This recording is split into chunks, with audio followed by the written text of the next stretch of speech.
we need to fund these institutions. And this accelerationist idea that we need to burn it all down, those people are going to have a rude awakening when they realize how much good those institutions do. And do we need to be involved? Yes. Do we need to reform them? Yes. But do we need to tear them down and be anti-science? No. And that is where things are headed. That's where things are headed, and it's going to get much worse. And I hope that there's something to salvage.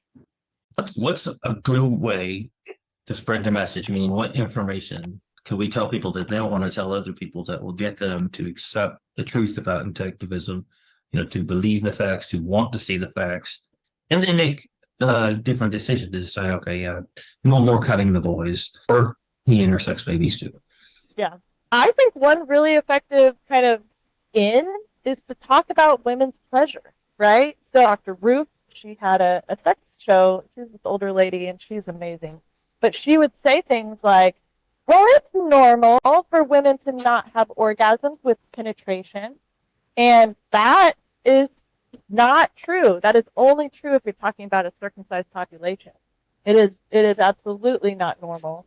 And I've seen other celebrity physicians normalize it, mainly Dr. Drew. He had that sex talk show, Malign. Yeah, I remember yelling at the TV because he was like, in his doctor authority, like, well, it's very normal for women to not have orgasms with penetration. That's bullshit. Did he say anything on circumcision? Nothing. Because what we've done is we've normalized circumcision, and so then we've normalized all of the impacts of circumcision, including needing lubrication, needing clitoral stimulation for a woman to come with penetration or not able to come with penetration. We've normalized women having pain during intercourse. All of that is not normal. And when someone has their whole body, that stuff it's not an issue. That is one way, because, I live in a college town, so I love handing out foreskin 50s to college-age women because they haven't made decisions about their own children. They're in a part of their life where they're open-minded. They're taking in more information and seeing the world differently. They live in Stillwater, Oklahoma, so 80 to 90% of the penises that they have access to are cut.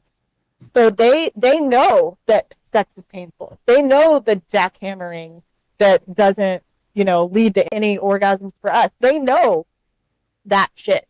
And so when I can say, hey, if you can find yourself someone who has their whole body, let me tell you, you can have orgasms with penetration. There's no pain. It's literally sex as nature intended it. And so that is really piques interest for a lot of women. And it's pretty salty, it's pretty spicy, but it's a good conversation, and it definitely gets everyone around them interested in what we're talking about too. They're like, wait, what are you talking about? I'm like, I'm talking about yeah. And again, that's not really a conversation that's going to compel someone who's been cut, right? So while talking about how sex with an intact partner is typically a lot more pleasurable for a woman, so that's a great strategy when talking to college-age women. It's not necessarily a good strategy when talking to men that were cut, especially now at a point in history where men feel very under attack and they don't know what's appropriate, what's not. The women in their lives and in society are outraged. I mean, today, Donald Trump is president, and I feel literal outrage about it. Like, as a sexual abuse survivor myself, the fact that a rapist is my president makes me unhinged angry. And it's all connected, right? Like, if we can protect our baby boys, then we don't have to go down this road of sexual violence, at least not to the extent that we have now. I remember protesting with the Bloodstained Men in San Francisco. We were at the Pier building, and there was someone selling anti-Trump propaganda stuff, and Celeste, Melody Lyons, went up and was like, well, why he's such a blowhard, right? Oh, why? And she's like, Because he was circumcised, of course. And like, while I find that kind of logical kind of pathways to be like oversimplified uh and not reflective of the truth, I think that there is power in talking about that consequences, of what it does, especially when people can't face their wounds and their trauma, and they can't work to better themselves and to heal themselves through restoration or therapy or whatever it is. And instead, we're just continuing this cycle of abuse. And that's what it is. It's a cycle of abuse. And that is one way that I will always talk about it, as a cycle, because it is. But what do you think of men's rights in America? I am a raging feminist, and I have been since before I knew that word. I have rejected the idea that I need to fit into any kind of box, especially a female box, because in the female box, you are devalued.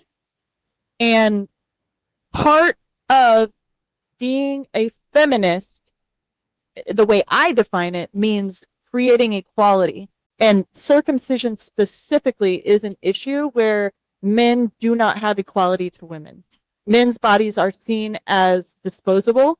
We see it with the way that we send men to war, with the way that we don't talk about their mental health care, the way that even little baby boys, when they're circumcised, you'll see language in the posts about, oh, he was such a little trooper, blah, blah, blah.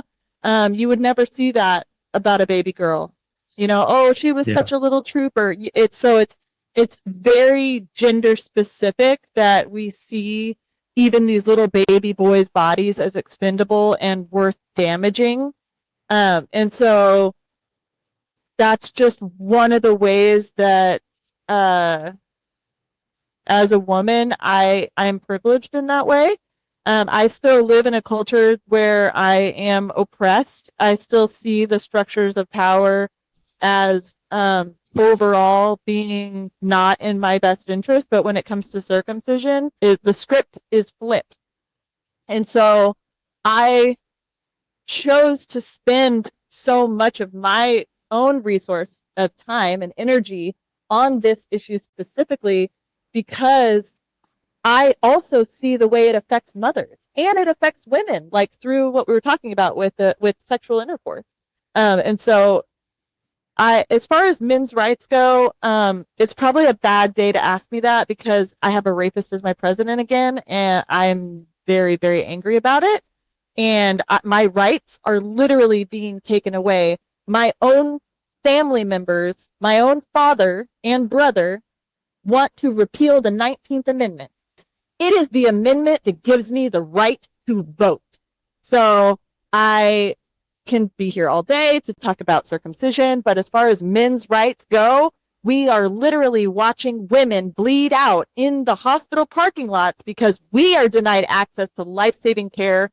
So outside of circumcision, I don't really fuck with men's rights. Like I do in my childbirth classes talk about postpartum depression can happen in men. So that's something that is very, very new to the conversation around postpartum emotional health. We're just now starting to realize, men go through an emotional, physiological, hormonal process in the postpartum. As they become fathers, their brains literally change. Their hormonal landscape changes. And for a lot of men, there is a difficult emotional adjustment period in the postpartum for a lot of reasons. And I am very adamant about talking about that, because I am really big into talking about mental health as far as everybody. But especially, and when I educate about it, I will tell people, men oftentimes express their depression as anger or isolation, because these are the ways that are safe for men to express those things. Because it's not safe or socially acceptable for men to be sad, right? So that's why it comes out as anger. And every time I educate on that, there's a resounding yes, affirmative, ma'am. That is the way I feel safe to express myself. And I think there's power in speaking about that, because as soon as we say that, we can realize that that's total bullshit, and men experience a whole range of emotions, and they should get to have every fucking emotion they want to. It seems like it's only acceptable by society for men to express depression by being angry or isolating themselves, because men are needed to keep society functioning, keep technology functioning, infrastructures, most construction workers and engineers are men, things like that. So if a man starts looking worthless, then that worries people. If a lot of men do, that worries people. Although I'd have to say the isolation one, that can go too far. It depends. Like if a guy's depressed, he's still going to work, still, making it to work on time and doing his job up to standard. Then he goes home and he sits alone. Then he goes back to work. Okay, there's that. But yeah, I think men are mostly taught there's a lot of weight on your shoulders, Yeah. You keep society functioning because you keep the infrastructure functioning. You keep, you're a city worker, you're a government worker, you're essential. So you can't look like you're breaking down. Society's going to collapse. Right. And that's something I've seen Brendan talk a lot about, and I'm really appreciative of, is talking about bringing back men's only spaces for men to feel safe, to express their emotions, whatever they are. And I am big into that. I'm pretty progressive. I acknowledge that trans people exist. I acknowledge that gender and sex are different and that biological sex is complex. You talk to any biologist, physiologist, physician, anybody who has spent actual time studying this stuff, it's not black and white. However, it doesn't mean that all spaces have to be for all people, right? It is, I think, appropriate to prescribe men-only spaces because then they don't have to hold it up, right? They don't have to be responsible for anybody's safety. I know that when I'm out in public, if I'm with a man, he feels tasked with keeping me safe on some level, right? And even if we're inside of a room, even if we're not in public, there is some level of we need to protect the women. And I think that that's normal and natural. And I think that part of the way to allow men to experience their full range of emotions is to make it okay for men to be with other men in a space where there can be emotional vulnerability, right? So that's something that I'm really grateful that Brendan is having that conversation, and I can have common ground with people that maybe think differently about trans issues or LGBTQ, whatever. Everybody needs to advance together, right? If we're advancing feminism, we also need to be advancing men's rights because there will always be parts where women are advantaged and men are disadvantaged and vice versa. And there may be more situations where women are disadvantaged, but we are doing ourselves a disservice and we are not really moving forward in true feminism or equality until we talk about all aspects of it. Did you think about equality and men's rights before you got involved in activism? No, but I was 19. But I did get bullied in school for looking like a boy, right? So I had always been kind of gender fluid. Like I'm pretty female presenting now, but as a child, I rejected it. I had short hair. Let me paint a picture for y'all. I had short hair and then I had a rat tail and I dressed in all black only. And so I had girls asking me out. I had people asking me if I was a boy.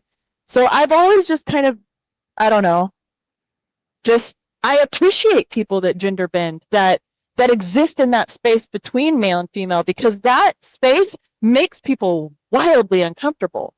And it's there. And I think it's a lot of the hate that we're seeing rise in the Republican Party is that the fact that it's uncomfortable to think about how this is not cut and dry. It's not black and white, and not everybody fits into every tidy little box. Yeah, I was not too aware of men's rights until I joined activism.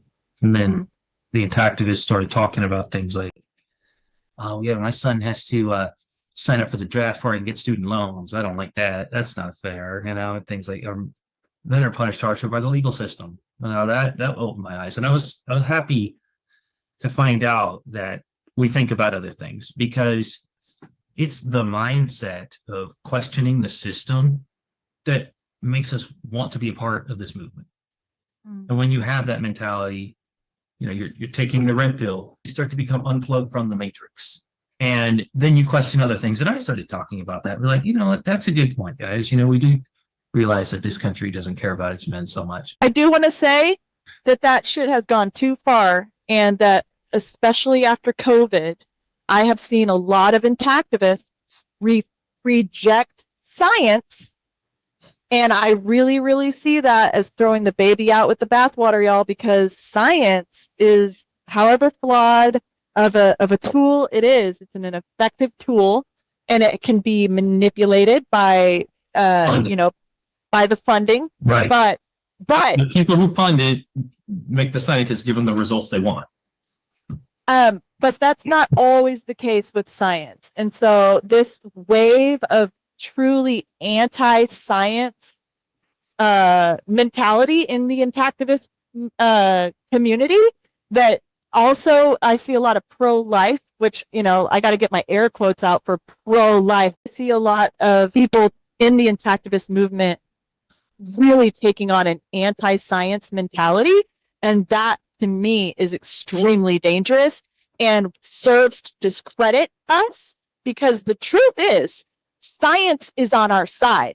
If we utilize science without the muddying of the fucking organizations that want to, push their narrative, like if we look at those 3 randomized controlled studies that were done in Africa, if we truly do that science well, we can break that shit down with science and prove those studies wrong. And yes, that was was a biased study, because the group that got circumcised were given condoms and the other one wasn't. They're like, oh, right, that's the circumcision that made the difference. No. And they took studies on adult men in a third world country and then justified cutting babies, in a first world country. And if you know anything about global health, or which is something that I've studied in midwifery school now, is learning about how to promote health in the lifespan and how to promote, best practices. That is not good science to take that study and use it to justify anything you're doing in a different country. It's not good science. So I have to reiterate how alarming it is to me, the anti-science mentality that I see coming out of the intactivist movement. And I think it's really, really important to not throw the baby out with the bathwater, because the science is on our side. And I am not anti-science, and I cannot even tell you how many intactivists I have literally had to block, because they are pushing this narrative, this pro-life narrative, this anti-vaccine narrative. And I am not anti-vaccine. I am pro-abortion is healthcare. It's holistic healthcare. And I can agree to disagree with other intactivists on a lot of things. But when it comes to science, I cannot. I don't have time for it. It's bananas to me. What's the solution to that problem? I think it's just going to get a lot worse, especially now that we've elected Donald Trump as president. I think that our institutions are going to crumble. We've already seen that they want to take away funding for things like the National Weather Institute and the World Health Organization.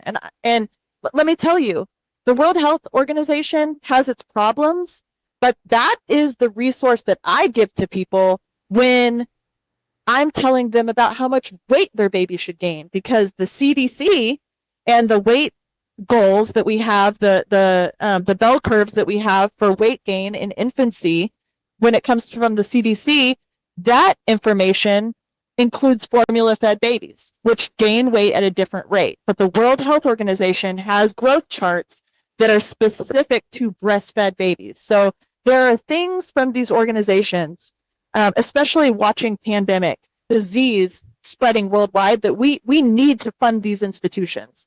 And this accelerationist idea that we need to burn it all down, those people are going to have a rude fucking awakening when they realize how much good those institutions do. And do we need to be involved? Yes. Do we need to reform them? Yes. But do we need to tear them down and be anti-science? No. And that is where things are headed. That's where things are headed, and it's going to get much worse. And I hope that there's something to salvage.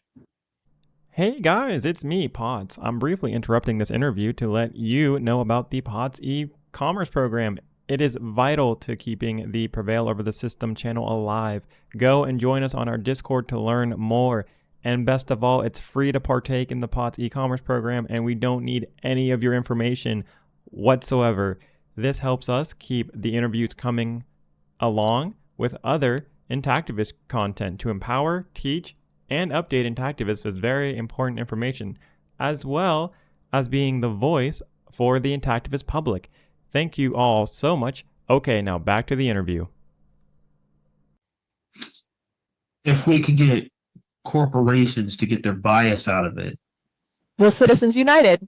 Citizens United needs to be overturned. But okay. But the problem would be that if corporations took their bias out of it, it'd be by them taking their funding out of it. And if they lost funding, then they couldn't do research. So is there a way to make this all honest and hold it up on demand? We can fund research with our tax money. And that's actually what's been done. We have medications that were researched and found to be effective because of our tax money. And then those medications have been the patent to those medications has been sold to the companies, the pharmaceutical companies, and they are making so much money off those medications when we, the people, funded that research with government money. The idea that you need the free market and you need capitalism in order to have research is bullshit. And if it were true that we would have innovation with capitalism, then we would be seeing a lot more innovation than we have now. What we have now is an oligarchy, and we are being pressed to our absolute max in all the ways. And yeah, oligarchy occurs when corporatism goes to the extreme, because then corporations are controlling the government, and at that point become the government. Mm-hmm. Then are you in favor of a socialized medicine system, which is government regulated and government controlled? Yes, I think there should be options. I love what I see happening here, physicians striking out and not taking insurance and offering kind of almost like this old world product where you pay a subscription fee to be in this practice, and then you get medical care. Above table, the price of things is said out loud, just removing insurance entirely. But that makes it a luxury item. So yes, I do think we need a form of socialized healthcare that provides healthcare to everyone, because it is a human right to get access to healthcare. Prisoners are given healthcare in America, but I am 39 years old. I have a chronic lung condition, and guess what? I don't have healthcare.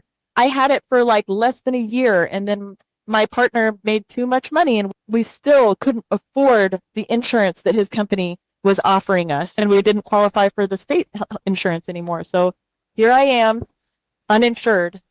So yeah, something has to change because people aren't getting the care that they need. With corporatized capitalist healthcare as well. I like the direct connection between the physician and the patient. The money changes hands from the physician to the patient. That's it. There's no middleman. I think that insurance should be legal. I think if something that looks good on paper like insurance, it looks good on paper the way communism looks good on paper, but that shit does not fly. In practice, it does not work. It is a failed system. Or you can opt for socialized healthcare. Yeah, if you can't afford that. The tax money is paying. I think maybe that if people were paying taxes for socialized healthcare, they'd be a lot more interested in what it covered, because the less it did, the cheaper it'd be. And so I think it would make people put a stop to circumcision to say, well, now I'll pay for that. Oh, yeah. And if you look at the rates of circumcision in states that don't cover it with Medicaid, it's dramatically lower than. And so I live in Oklahoma. We pay for circumcision through Medicaid. So our cut rate is still between 70 and 80% in this state. And I know that that is another avenue of activism that could be highly effective, is to lobby the government to stop paying for that. Why are you paying for a cosmetic surgery, a social surgery? Why are we wasting our tax money on this? Because if we were to get that to not be covered by Medicaid, our rates would drop dramatically. We know that they would. We've seen it across state after state after state. So that is another highly effective strategy. And then, yeah, I get it would no longer be normalized. People will realize we shouldn't be paying for this. If something has to be normalized, then it's not normal. Okay, that was Scott and Tori Caswell, part 3. Let me know your thoughts down in the comments. And if you have any questions for Tori, I'll put her links down in the description down below so you can keep up with her and follow her if you'd like. Make sure you subscribe so you don't miss the final part of this interview and other Intactivist content we release every single week. Thank you guys so much for listening. Please share and like this video to get this out to more people. Bye!